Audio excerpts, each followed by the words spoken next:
Hello, welcome back, guys. Today we'll start part 2 of chapter 2, The Sainai of Bismillah Khan. Part first हमने पिछली video में कर लिया था, आप एक बार देख लेना। चलो चलते हैं। The shehnai of Bismillah Khan, chapter का नाम समझ ले।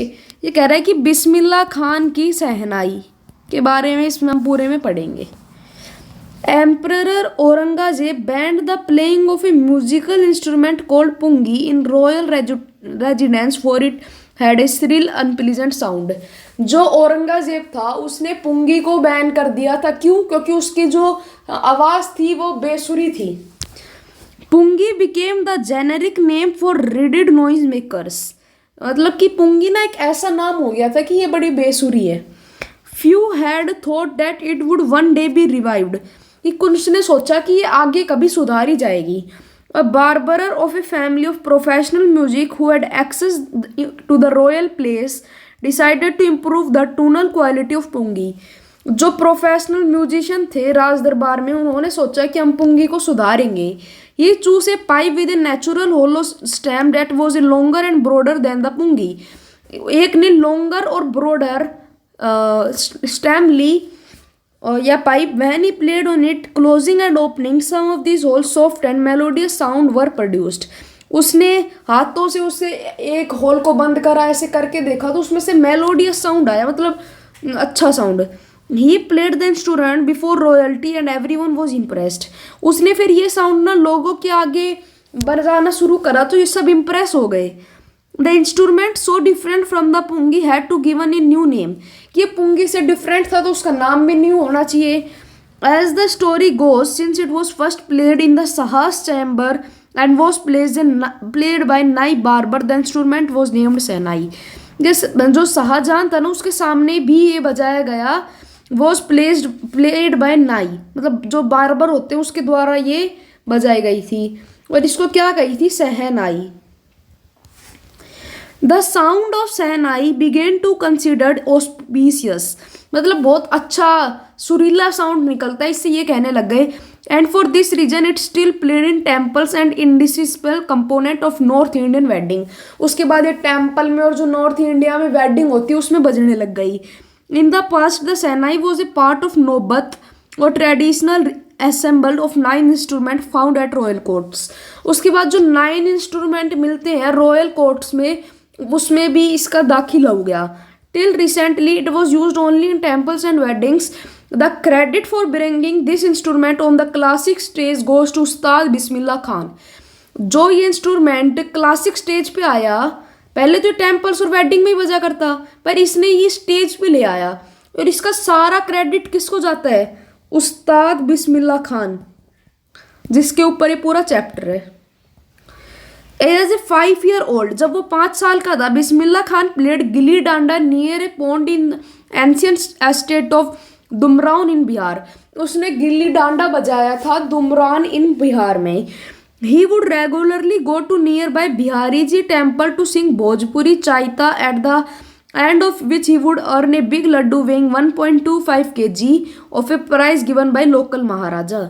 उसने मतलब वो पास के मंदिरों में जाके भोजपुरी चाइता गाया करता था, जिसमें उसको एक लड्डू मिला करता था 1.25 kg का। This happened 80 years ago and the little boy has travelled far to earn the highest civilian award in India, the Bharat Ratna. फिर वो ना highest civilian award Bharat Ratna लेने गया।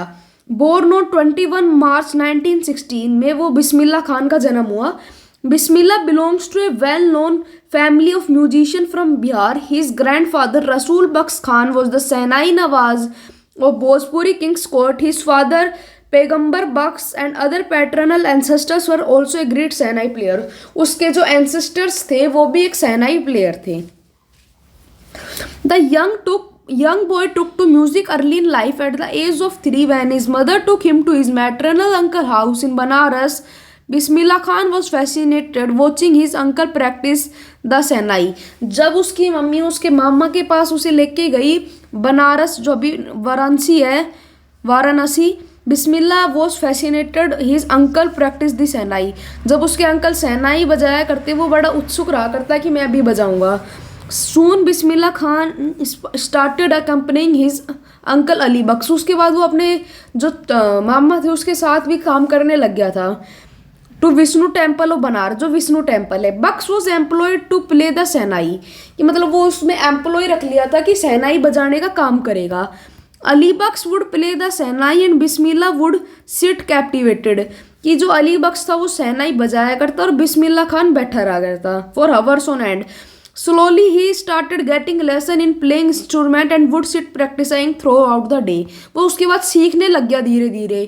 For years to come, the temple of Balaji and Mangala Maiya, the banks of Ganga, became the young applicant's favorite haunts for where he could practice in solitude।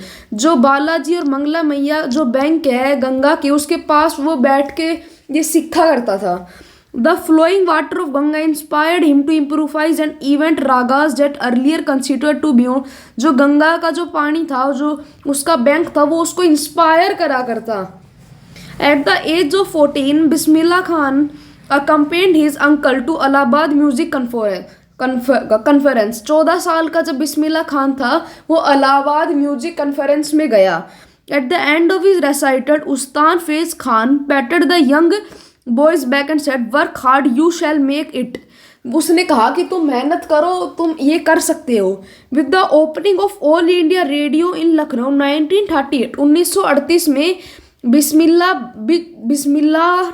Big break he soon became an often heard shehnai player. और जो उस time में radio थे, उस time shehnai का player माना जाने लगा बिस्मिल्ला खान को। When India gained independent on, जब इंडिया को 15 अगस्त 1947 में इंडिपेंडेंट हुआ, उस दिन Bismillah Khan became the first Indian to greet the nation with shehnai.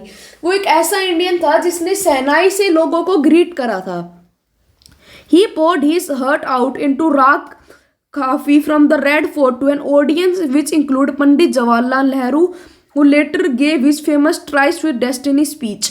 उसने पंडित जवाहरलाल नेहरू का भी उसमें मतलब ग्रीट करा था। Bismillah Khan has given many memorable performances both in India and abroad। His first trip abroad Afghanistan where King Zahir Shah was taken in Nastro that he gifted him priceless Persian carpets and other show. मतलब उसने India में भी बड़ी memorial ऐसी काम में करे और अफगानिस्तान में किंग जाहिर शाह जिसने उसे गिफ्ट दिया था पर्सियन कारपेट्स, मतलब जो कारपेट बिछाते हैं, और बहुत सी चीज़ें उसने दी। The king of Afghanistan was not the only one to fascinated with Bismillah Khan. Film director Vijay Bhatt was so impressed after hearing Bismillah Khan play at festival that he named a film after the instrument called गुंज उठी शहनाई। कि मतलब उसके अलावा भी एक film director विजय भट्ट भी उससे बहुत impress हुआ था और उसने अपनी फिल्म का नाम ही रख लिया गुंज उठी शहनाई। उसके बाद film was hit and one of Bismillah Khan composition दिल का खिलौना है टूट गया turned out to be nation wide chart buster. कि ये मूवी भी बहुत बस्टर गई थी। Despite the huge success in the cellular world, Bismillah Khan ventures in film music were limited to Vijay Bhatt, Goonj Uthi Shehnai and Vikram Srinivas Kannada venture Sanadi Appanna. I just can't come to terms with the artificial and glamour of the। इसमें mainly कह रहा है कि उसकी जो films थी वो बड़ी ब्लॉकबस्टर जाया करती क्योंकि उसके बारे में मतलब वो बहुत पॉपुलर हो गया था उस टाइम तक। Award and recognition came thick and fast. Bismillah Khan became the first Indian to be invited prestigious Lincoln Center Hall in United States of America। He also took part in World Expos in Montreal, in the Cannes Art Festival and in Osaka Trade Fair। So well known did he became that he इसमें कह रहा है कि वो एक ऐसा person था जिसे यूएस से बुलाया था उसके मतलब सिंगिंग के लिए। National award like Padmashri, Padma Bhushan, Padma Vibhushan were conferred on him. इतने अवार्ड उसने कमाए थे। In 2001 Ustad Bismillah Khan was awarded India highest civilian. 2001 में उसे हाईएस्ट सिविलियन अवार्ड मिला था। ठीक है, उसके बाद with the coveted award resting on his chest and his eyes glinting with rare। अब इतनी कुछ होने बाद हैप्पीनेस तो सब में ही होती है। Teach your children music, this is Hindustan richest tradition ever the west is known. मतलब उसने कहा कि बच्चों को भी सिखाना चाहिए म्यूजिक के बारे में। In spite to having travelled all over the world, Khan Sahab as is fondly called exceedingly fond of Banaras and Dumraon. वो कह रहे हैं कि बनारस और दुमारन था वो उसका बड़ा फेवरेट था। In the most wonderful town of the world, मतलब ये उसको दो टाउन वंडरफुल टाउन लगा करते पूरे वर्ल्ड में। A student of his once wanted him to head a shehnai school in the USA, उसको मतलब यूएसए बुलाया था कि तुम हमारे स्कूल में ना सिंगिंग सिखा दो। The student promise to recreate the atmosphere Banaras by replicating the temples there. वो भी ये भी बोले कि हम बनारस की तरह यहाँ पे टेम्पल्स बना देंगे। But Khan Sahab asked him if he would be able to transport, पर वो कह रहा क्या तुम यहाँ से गंगा बहा दोगे? नहीं बहा सकते। That's whenever I am in a foreign country I keep yearning to see Hindustan, while in Mumbai I think of only Banaras and Holy Ganga and well I miss the unique meta of Dumaran। वो कह रहे थे मैं बाहर हूँ तो मैं भारत के बारे में सोचता हूँ, भारत में हूँ तो मुंबई के बारे में, मुंबई में हूँ तो बनारस की और उसकी जो गंगा है उसके बारे में, गंगा रिवर, और गंगा में दुमारून के बारे में, मतलब इधर बनारस में दुमारून के बारे में। Ustad Bismillah Khan life is a perfect example of rich cultural heritage of India. जो उसकी लाइफ थी वो एक कल्चरल हेरिटेज ही है। One that effortlessly accept that devout Muslim like him can very naturally play the shehnai every morning at Kashi Vishwanath temple. वो एक मुस्लिम था, जब भी उसने काशी विश्वनाथ टेम्पल में वो बजाया करता। इससे बढ़िया बात क्या हो सकती है? मतलब वो हमारे जो इंडिया थे उसके प्रति उसका वो बहुत अच्छा था, मतलब देशभक्ति उसकी बढ़िया थी। पास्ट अभी वो 2006 21 अगस्त को वो उसका उनका देहांत हो गया।